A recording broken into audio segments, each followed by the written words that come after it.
자, 오늘 말씀 제목은요, 그냥 로마서 8장 두둥. 자, 여러분, 로마서 8장이라는 그 이름만으로도요 엄청난 무게감이 있습니다.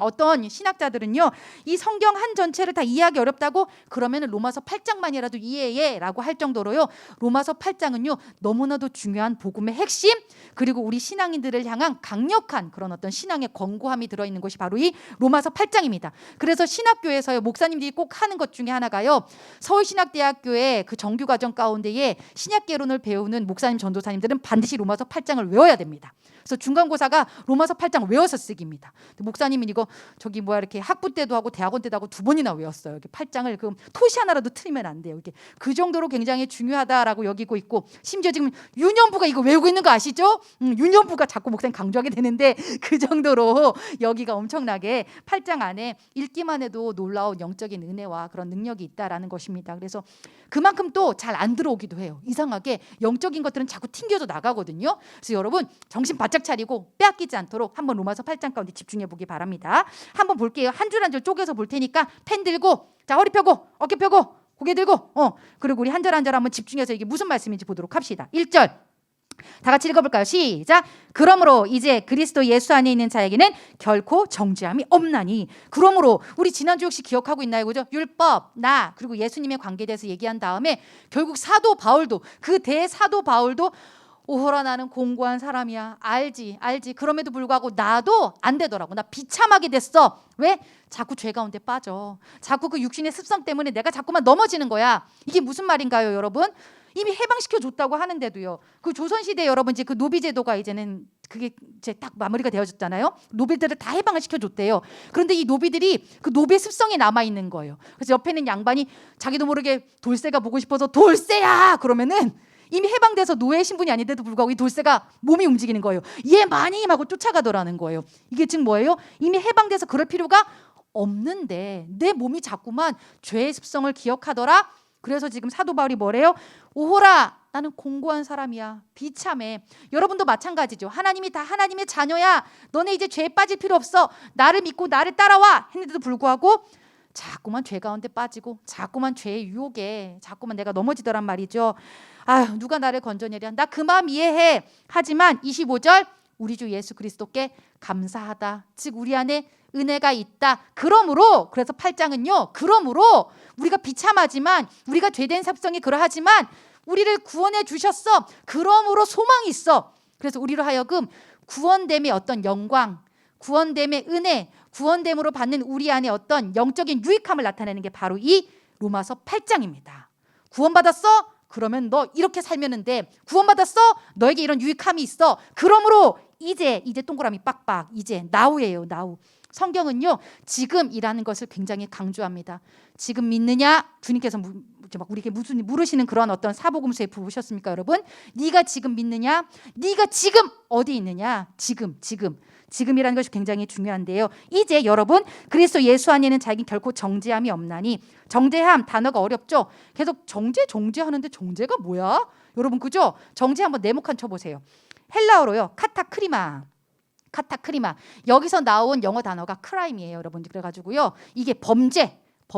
그래서 이게 죄를 정하다, 유죄 상태를 정죄라고 합니다. 너 죄 있어. 너 그래서 심판받아야 돼. 너 그래서 형벌받아야 돼. 죄가 있어서 심판받아야 되는 상태가 뭐다? 정죄라는 거예요. 근데 주님께서 뭐라고 하셔요?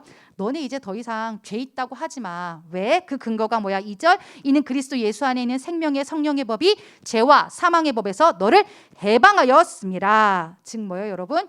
더 이상 죄의 노예로 살아갈 필요가 없어. 누가 그것을 해결해 주셨어? 예수 그리스도께서 해결해 주셨어 라는 것입니다. 해방 동그라미 빡빡 하시고요. 이게 아까도 얘기했죠. 노예였던 신분이 이제는 우리가 바뀌어져 있는 거예요. 죄의 노예였는데 여러분 당시에 여러분 로마 시대 때에 여러분 가끔씩 뭐 영화 300이나 혹은 로마 시대를 다룬 그런 과거 영화들을 보면은요. 노예가 완전 사람이 아니에요. 사람 취급을 안 해요. 정말 와 이건 인권이라는 것 자체를 생각을 할 수가 없더라고요. 뭐 그냥 뭐 잠도 못 자고 막 혹된 일도 하고 때로는 그냥 아무렇지도 않게 사람을 막 죽여요.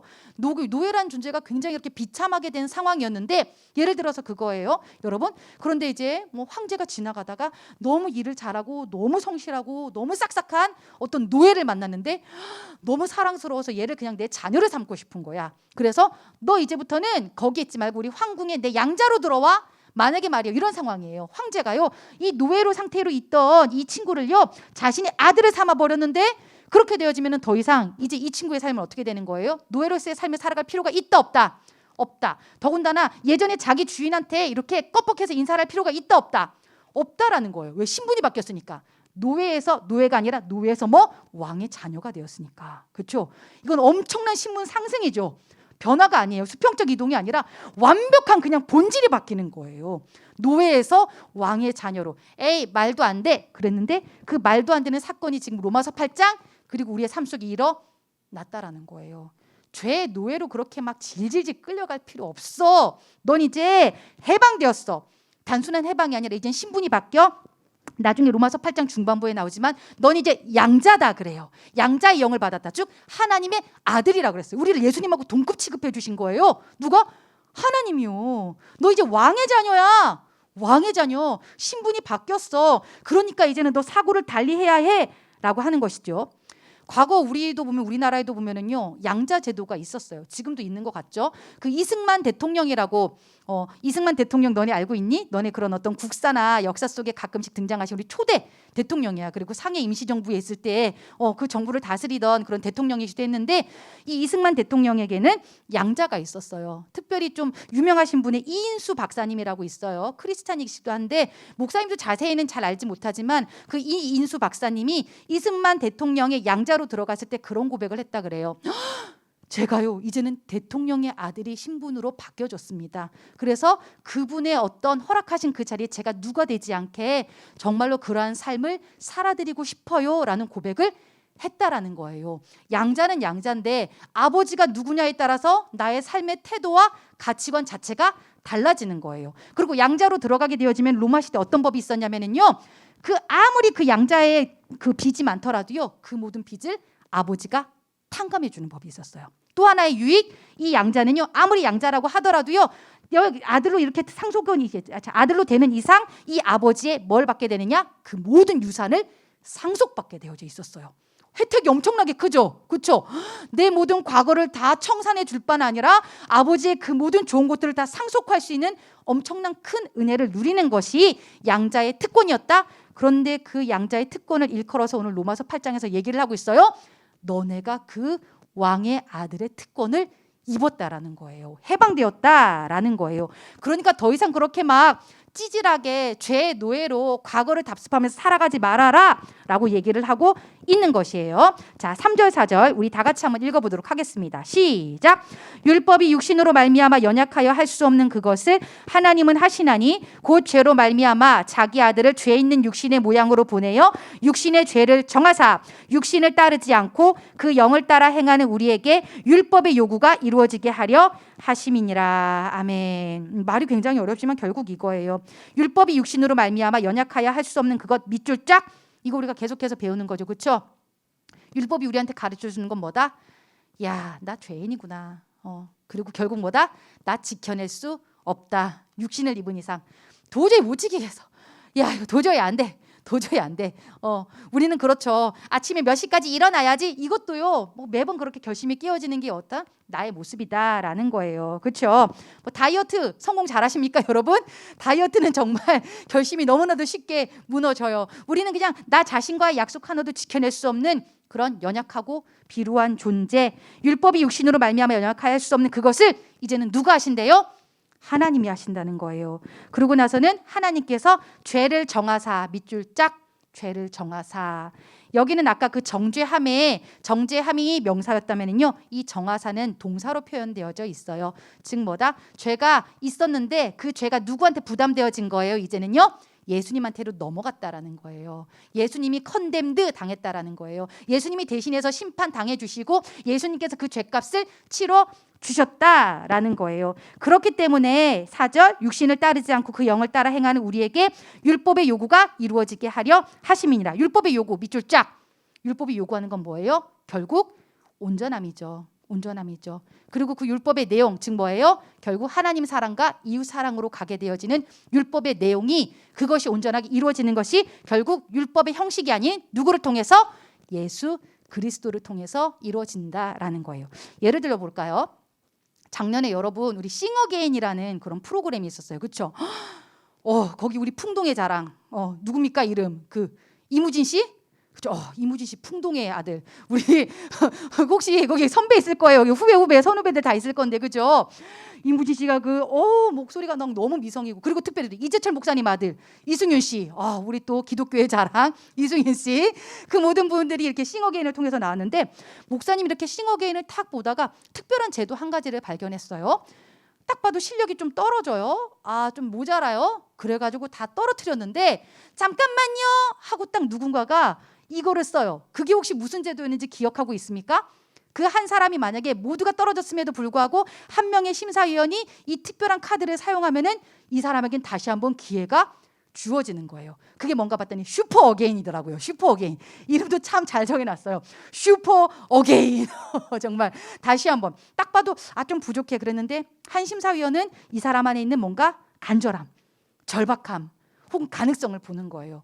누가 봐도 근데 그런 제도들이 꼭 있죠, 그죠? 뭐 프로듀스 101에서도 보면 그렇고 옛날에 막 JYP 막 이런 사람들 심사할 때도 보고 보면은 누가 봐도 좀 불안하고 좀 스타성도 떨어지지만 그 안에는 뭔가 간절한 무엇, 그죠? 아주 작은 간절한 그 무엇을 보고 잠깐만요 하고 이렇게 쓰는 그런 슈퍼 카드가 한 장씩 있더라고요, 그렇죠? 그런데 그 슈퍼 카드를 받은 슈퍼 어게인을 받은 사람은 어떻게 될까요? 나 마땅히 내가 할 만해서 받았어 이걸까요? 이미 떨어졌다고 다 포기했죠. 그렇죠? 난 이미 안 된다고 생각하고 눈물 콧물 다 흘렸어. 끝났다라고 생각했어. 끝났다. 그래서 축 처져서 이렇게 기타를 짊어매고 이렇게 터덜터덜 나가는데 심사위원 한 명이 잠깐만요. 제가 슈퍼어게인 카드 쓰겠습니다 하는 순간 뭐가 되는 거예요? 다들 우와 살아났다. 눈물 콧물 다 흘리고 감사합니다. 감사합니다. 그리고 이 사람이 어떻게 될까요? 더 죽을 각오를 열심히 해야죠 라는 고백이 나오는 거예요. 그렇죠? 내가 자격이 안 되는 거 뻔히 아는데 내가 부족한 거 뻔히 아는데 누가 봐도 실력이 안 되는 거 아닌데 그럼에도 불구하고 날 믿어주고 너 할 수 있어 나에게 자격을 준 그 사람을 위해서 그 심사위원을 위해서 이 사람이 어떻게 되는 거예요? 죽기 살기로 해보겠습니다 라는 마음을 가지고 정말로 감격적인 그러한 드라마 한 편을 써 내려가게 되어지더라는 거예요. 즉 이게 그거예요 여러분. 우리는 자격 없지만 하나님 우리에게 슈퍼 어게인을 선포해 주신 사건이 바로 예수 그리스도의 사건이다. 슈퍼 어게인. 다시 살아내서 나 자격 없어. 그럼에도 불구하고 내가 왕의 자녀의 자격이 있는 게 아니야. 하지만 너 자격 있어. 너 안에 간절한 그거 내가 봤기 때문이야. 넌 내 자녀야. 왕의 자녀야. 너 왕의 자녀라고. 그 간절한 그 작은 걸 가지고 나를 자꾸 귀하다고 하시고 너 귀해. 너 내 자녀야. 너 왕자야. 너 진짜 너 공주야. 그러면서 나를 그렇게 세워주시더라는 거야. 내가 자격 없음에도 불구하고. 그러면 어떻게 돼? 그 사랑이 너무 감사해서 내가 정말로 그 사랑 안에 움직이게 되더라는 거. 그지? 예전에는 억지로 했지만 이제는 뭐야? 되어지는 거야. 되어지는 거. 그렇게 우리가 한 걸음 한 걸음 완벽함을 바라는 게 아니야. 우리의 되어져서 한 걸음 한 걸음 우리의 자발적인 그 사랑의 표현을 주님은 그것이 정말로 율법의 요구가 이루어지는 거라고 오늘 본문을 통해서 우리에게 말씀하고 계셔. 일어났구나. 잘했어. 네가 사랑 안에 움직이고 있구나. 잘했어. 네가 나에게 반응하고 있구나. 잘했어. 이게 바로 율법의 요구를 이루는 거예요. 여전히 나는 부족하지만 구멍투성이고 나는 여전히 그렇게 엑스맨처럼 살아가고 있지만 그럼에도 불구하고 아니 넌 내 자녀야. 자녀야. 자꾸 믿어주셔서 정말로 어느 순간 내가 그 형상을 닮아가는 거예요. 어느 순간 나도 모르게 내 몸에 그 정말 왕의 자녀로서의 부티가 그 거룩한 티가 좌절 흐르게 되어지는 거 그 삶을 주께서 바라고 원하시는 거예요. 그렇게 되어져 가는 것이다 라는 것인데요. 자 이제 봅시다. 이제 중요한 개념들이 나오고 있습니다. 5절부터 7절까지 육신을 따르는 자는 육신의 일을 영을 따르는 자는 영의 일을 생각하나니 육신 동그라미 영 동그라미. 이제 여러분 이 로마서 특별히 여기 이제 8장은요 이분적인 딱 구분을 하고 있습니다. 이 문법적으로요. 육신하고요. 영을 나눈 거예요. 육신하고 영을 나눠가지고 아까 여러분 보십시오. 몇 절이었습니까? 2절에도 한번 나왔지만요. 생명의 성령의 법이 있고 죄와 사망의 법이 있대요. 여러분 필기하고 계시다면 이렇게 나눠봅시다. 영, 육 쫙 갈라보세요. 그렇죠? 그리고 그 영에 속해야 되는 건 뭘까요? 아까 2절에 나왔던 생명의 성령의 법이 영에 속하겠죠. 그럼 여기 육에 속하는 것은 뭘까요? 아까 2절에 나왔던 죄와 사망의 법이 될 거예요. 또 영, 육 이거 교회에서 되게 많이 듣는 단어인데 뭘까? 영은 대충 알겠어. 그렇지? 육. 여러분, 육이 표현하는 게 뭘까요? 육이 어떤 성경 속에서 말하는 육이란 크게는 세 가지 의미를 가져요. 말 그대로 우리 육신, 이 몸이 육이에요. 그리고 두 번째, 인간이 사고하는 그 사고와 가치관이 그것이 바로 육이에요. 또 하나, 타락한 본성이 바로 육이라는 거예요. 어때요? 영과는 반대되는 개념이죠. 그리고 특별히 이 영이 얘기하는 것은요, 성령이에요. 성령으로 살아가는 자, 성령의 마음으로 움직이는 자, 그래서 생명력이 있는 자가 영이라고 하는데요. 보십시오. 육신을 따르는 자, 아까 말했듯이 내 몸, 내 가치관, 내 안에 있는 죄된 속성, 즉 뭐예요? 중심이 나예요. 나야 나 중심, 오로지 나 중심으로 사는 사람은 육신의 일을, 즉 뭐예요? 오로지 이기적인 자기의 일만을 쫓아간다라는 거고요. 영을 따르는 자는 영의 일을 생각한다라고 했는데요. 여기서 중요한 개념은 영, 육, 그리고 하나 더 생각이라는 단어입니다. 생각. 목사님이 조금 어려운 단어 쓸까요? 여기서 말하는 생각은 또 뭐냐면요.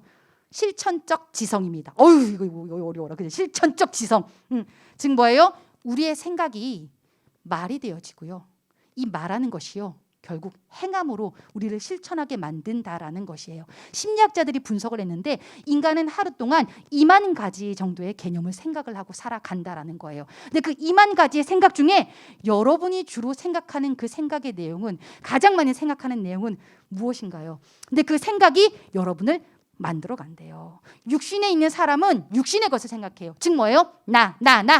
그래서 인간관계도 나 중심으로, 가족관계도 나 중심으로, 모든 계획도 나여야만 해. 나중에 내가 돈을 버는 것도 내가 잘 먹고 잘 살기 위함이야. 내가 지금 이 자리에 올라가는 것도 내가 명예롭기 위함이야. 모든 것이 다 어때요?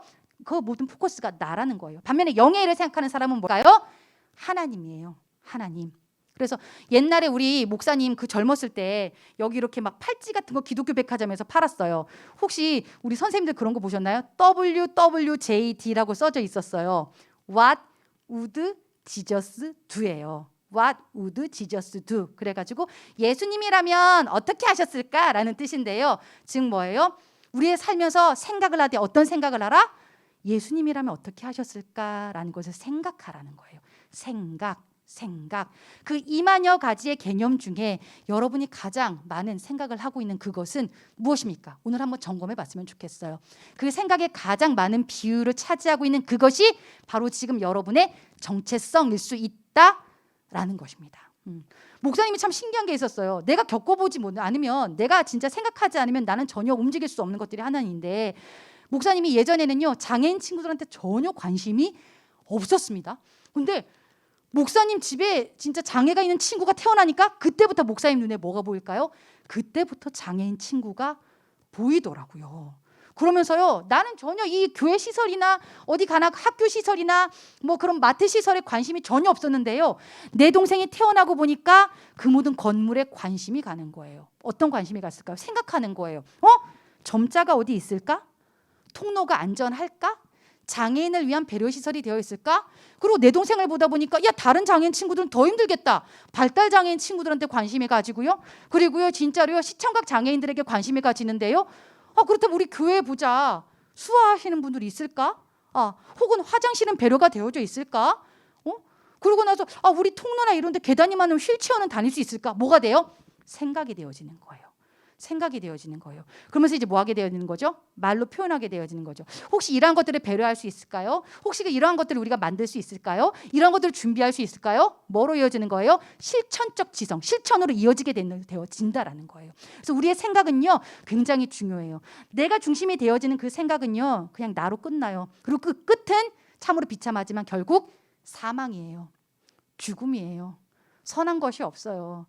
그러나 여러분, 우리의 인생은요, 뭐 100년 안에 여러분이 카테고리 이렇게 막 갖춰져 있지만 그 이후의 세계는 얼마나 기나긴 그 영혼의 세월을 우리가 살아갈지 모릅니다. 잠깐 소풍 오는 거래요. 이 땅에서의 삶은. 그런데 그 잠깐의 시간의 가운데 여러분 막 썩어질 것을 위해서, 결국 죽어질 것을 위해서 그렇게 막 목숨 거는데, 그 영혼의 시간의 관점에서 봤을 때 우리는 지금 뭘 생각해 둬야 하나?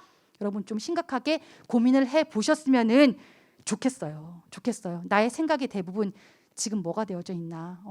막 맨날 힘들어 죽겠고 막 다 나를 괴롭히는 것 같고 그냥 그냥 막 나는 앞날이 안 보이고 저 시커먼 밤하늘인데 앞날 같고 그냥 그렇게만 한 거에서 여러분 탈피해야 된다라는 거예요. 보세요. 예전에 사도 바울이 고린도전서를 통해서 홍해바다 예화를 들었던 거 기억하고 계시죠? 목사님이 든 예화가 아니에요. 사도 바울이 그랬어요. 출애굽 사건 당시에 홍해라는 바다가 있었는데 이 홍해라는 바다가요, 이스라엘 백성에게는 이게 우리를 살려주는 생명의 존재였어요. 생명의 영역이었어요. 그러나 여러분, 애국 군대에게 있어서 이 홍해는 어떤 존재예요? 우리를 죽인 죽음의 존재였다라는 거예요. 같은 현장, 같은 시간 안에 머물러도 누구에게는 그 시간이 죽음이 될 수 있고 누구에게는 그 시간이 생명이 될 수 있다는 거예요. 그렇다면 봅시다. 이 자리에 있는 우리, 이 시간 억지로 끌려왔든지 간에 혹은 자발적으로 왔든지 간에 이 시간, 이 자리에는 여러분의 삶이, 여러분의 인생이 누군가는 죽음으로 달려가고 있고 누군가는 생명으로 달려가고 있다는 거예요. 여기 똑같이 있는데도 불구하고요. 목사님이 이 사실을 어제 느끼는데 막 소름이 쫙 돋았어요. 살려야지. 그냥 그러면 다 살아가야지. 다 생명 얻어야지. 여러분의 생각은 어떠세요? 근데 내 입으로 할 수 없죠. 하나님이 하셔야 하는 영역이라는 거예요. 알지만 안 되는 거 어떻게? 안 되지만 안 되는 거 어떻게? 바라기는요, 여러분의 생각을 의지적으로 하나님 앞에 좀 여쭤보세요. What would Jesus do? 예수님이라면 어떻게 하셨을까? 여러분의 삶의 순간순간마다 주님을 좀 생각하려는 의지적인 노력이 있어야 되고요. 과연 이 현상 가운데 주어지는 하나님의 뜻은 무엇일까에 대한 치열한 고민과 기도가 있어야 된다라는 거예요. 진로 좀 함부로 막 정해놓고 하나님 앞에 이거 해달라고 쪼르지 마세요. 결국 속상해요. 먼저 여쭤보세요. 하나님, 내 인생 통해서 어떻게 하길 원하십니까?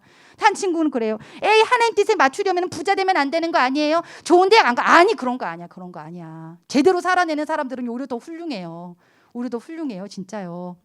그 부함을, 그 명예로움을요, 자기 자신을 위해서 사사로이 쓰지 않아요. 하나님의 사람은요, 살리는 데에 이웃을 위해 하나님 사랑을 위해서 쓰인다고요. 목사님 정말로요, 신실한 부자도 나왔으면 좋겠고 신실한 지식인도 나왔으면 좋겠어요. 목사님의 기도 제목이에요. 제발 물어 가세요. 성경 속에 보세요, 여러분. 요셉이란 인물이 국무총리 되려고 하나님 앞에 처음부터 총리 되게 해주셔서 이랬나요? 하나님 뜻 쫓아가다 보니까 그 자리를 통해서 일해 주신 거고요.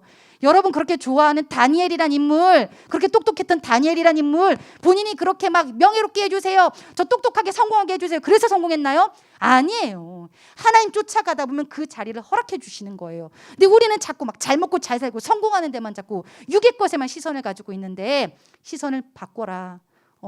하나님 나 맨날 망하게 하신다? 아니야. 그 생각 내려놔. 하나님은 우리에게 그분을 따르는 자를 반드시 기억해 주셔. 찐따되게 하지 않으셔. 왜 자꾸 하나님에 대한 그런 피해망상을 가지고 있는지 모르겠어. 그렇지 않아. 나에게 가장 선한 길, 가장 좋은 길을 보여주시는 분이야. 나에게 물질을 안 주시는 거, 내가 물질의 노예가 되니까 그런 거야. 나에게 그런 인간관계 안 주시는 거, 인간관계 질질 끌려가서 상처받을 거 보이니까 그러시는 거야. 내가 그걸 아직까지 줘도 감당할 깜냥이 안 되니까 못 주시는 거야. 준비되어지면, 내가 정말로 그런 믿음이 준비가 되어지면 하나님은 너희들이 누구보다도 정말로 귀하고 아름다운 삶을 살아가기를 원하시는 분이다. 8절, 육신에 있는 자들은 하나님을 기쁘시게 할 수 없다. 너희들의 생각 아직까지 육신에 있느냐? 그렇다면 회개해.